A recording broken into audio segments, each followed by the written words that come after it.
You know that sinking feeling when you're lying in bed at night, staring at the ceiling, thinking about all the things you didn't do today? That assignment you didn't start.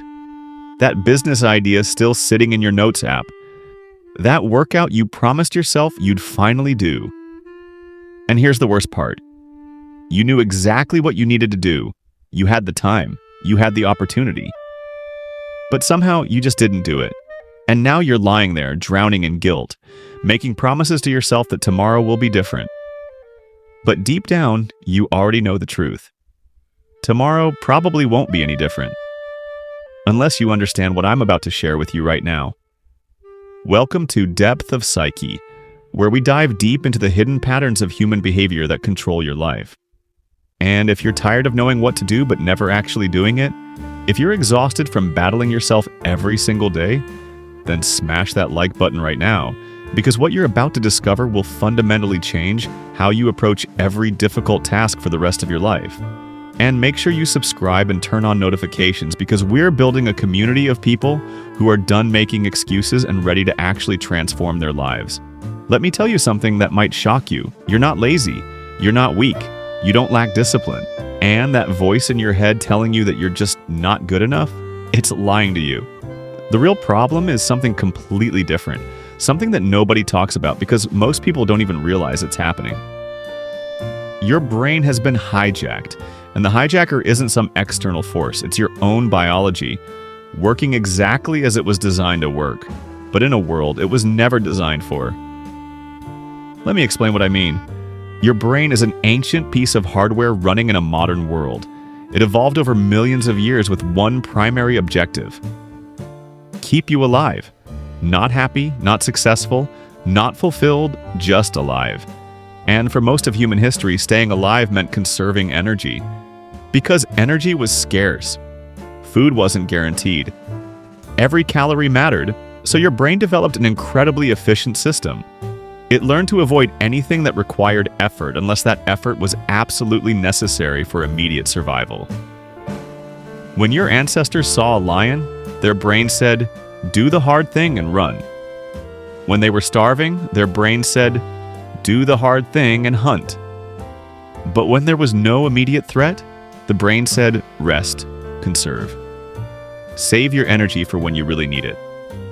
Now fast forward to today. You're sitting on your couch. You know you should be working on that project. You know you should be studying. You know you should be building your future. But there's no lion chasing you. There's no immediate survival threat. So your ancient brain is screaming at you. Why would you do something difficult when you could just sit here and be comfortable? Why would you expend energy when there's no immediate danger?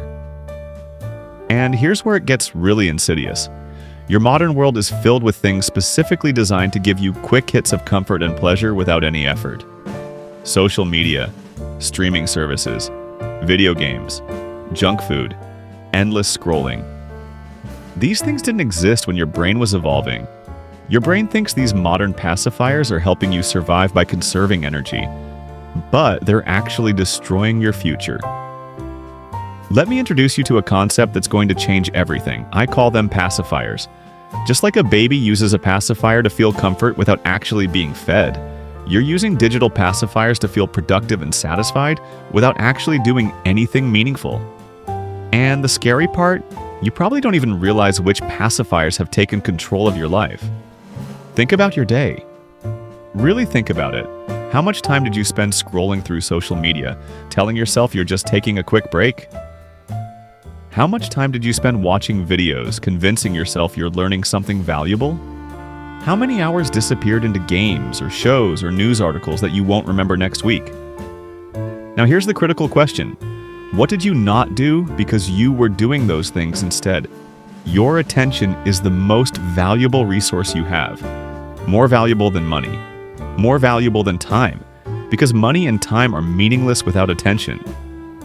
You could have all the time in the world, but if your attention is scattered across a dozen different pacifiers, you'll accomplish nothing.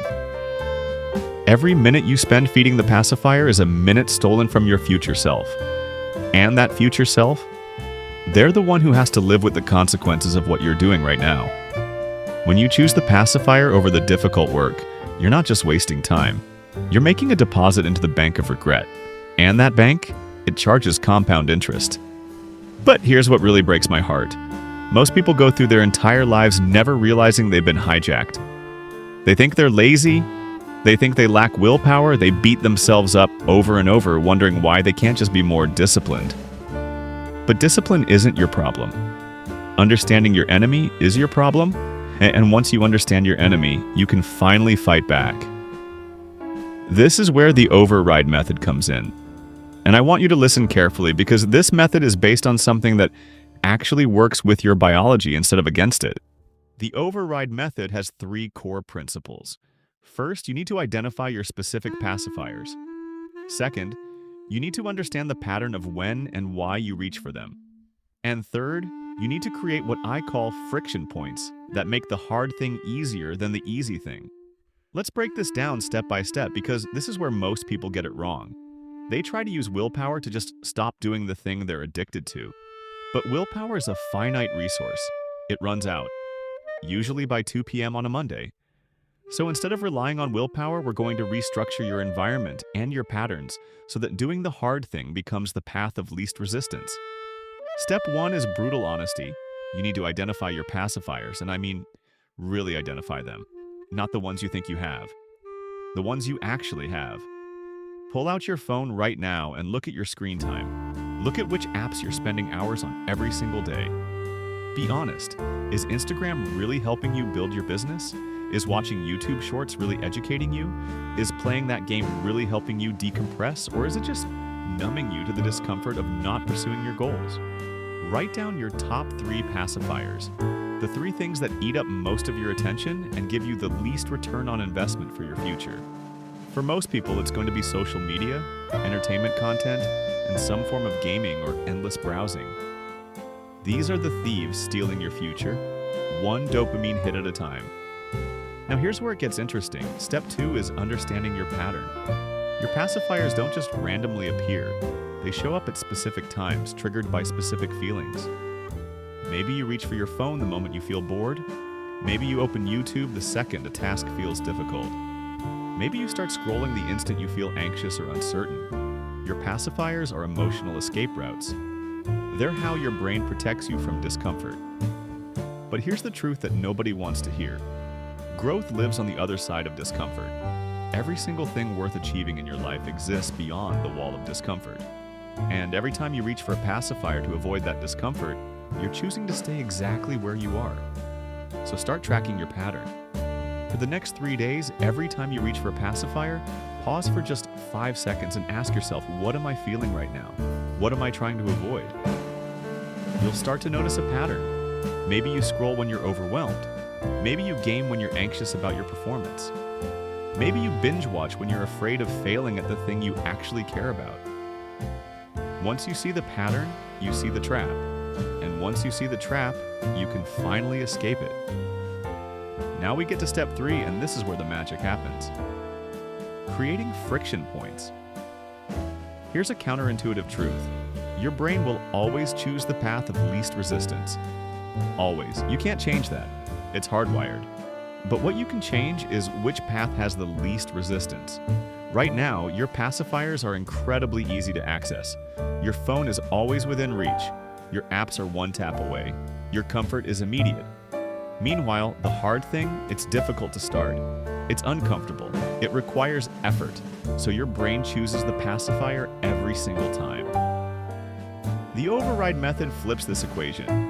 Make the pacifiers harder to access than the hard thing. Delete social media apps from your phone. Not just log out, delete them. If you want to check social media, you have to reinstall the app every single time. Suddenly, scrolling isn't the path of least resistance anymore. Put your phone in another room when you need to work. Better yet, put it in a drawer inside a room you don't usually go to. Make it annoying to access. Meanwhile, make the hard thing easier. If you need to write, open your document before you go to bed, so it's the first thing you see when you wake up. If you need to exercise, put your workout clothes on your pillow so you literally can't go to sleep without moving them. If you need to study, remove everything from your desk except the one book you need to read. The goal is simple. When your brain looks for the path of least resistance, the The hard things should be right there, ready to go, while the pacifier should require effort to access. This is how you trick your biology into working for you instead of against you. But here's where most people fail. They try to do this with willpower and motivation. They wait until they feel motivated to make these changes. But motivation is a lie. Motivation is just a feeling, and feelings are temporary. They come and go like weather. You can't build a life on motivation. You can only build a life on systems. The override method is a system. Let me share something with you. There was a period in my life when I was completely stuck. I knew what I needed to do. I had a clear vision of where I wanted to be. But every single day, I'd wake up with the best intentions. And every single night, I'd go to bed having accomplished nothing meaningful. I was drowning in pacifiers, hours on social media, hours watching videos that didn't matter, hours playing games that left me feeling empty. And the worst part? I knew I was wasting my life. I could feel it happening in real time, but I couldn't stop until I realized what was actually happening. My environment was perfectly designed to keep me distracted. My phone was always next to me. My laptop had every entertainment platform bookmarked. My life was optimized for comfort, not growth. So I did something radical. I restructured everything. I deleted every app that wasn't essential. I put my phone in my car overnight so I couldn't reach for it first thing in the morning. I removed the TV from my bedroom. I replaced my desk chair with an uncomfortable stool so I couldn't sit for hours mindlessly browsing. And here's what happened. For the first few days, I was miserable. My brain was screaming at me. It wanted its pacifiers, it wanted its comfort. But I had removed the easy path, so my brain had no choice but to take the hard path. And slowly, day by day, the hard path started becoming normal. Then it started becoming easy. Then it started becoming automatic. Within 3 months, my entire life had changed.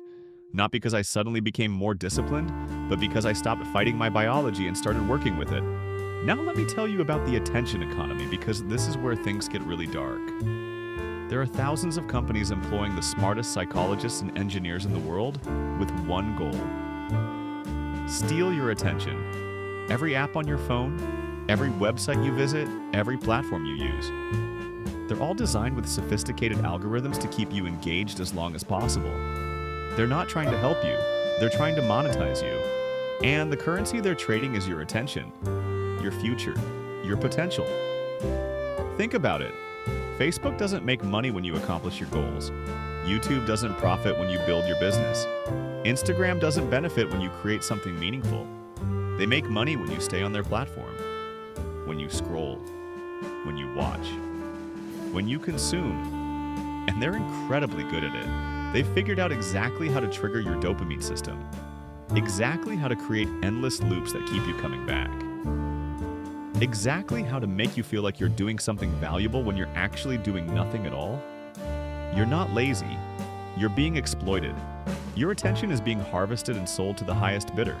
And every second you spend on these platforms is a second you're not spending, building the life you actually want.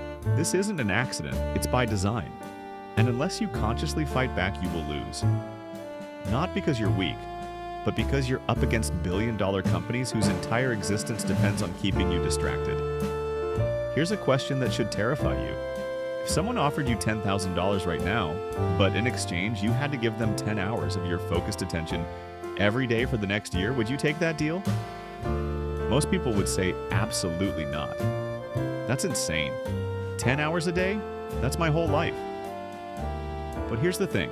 You're already making that deal, except you're not getting paid. You're giving away your attention for free. 10 hours, 15 hours, sometimes more.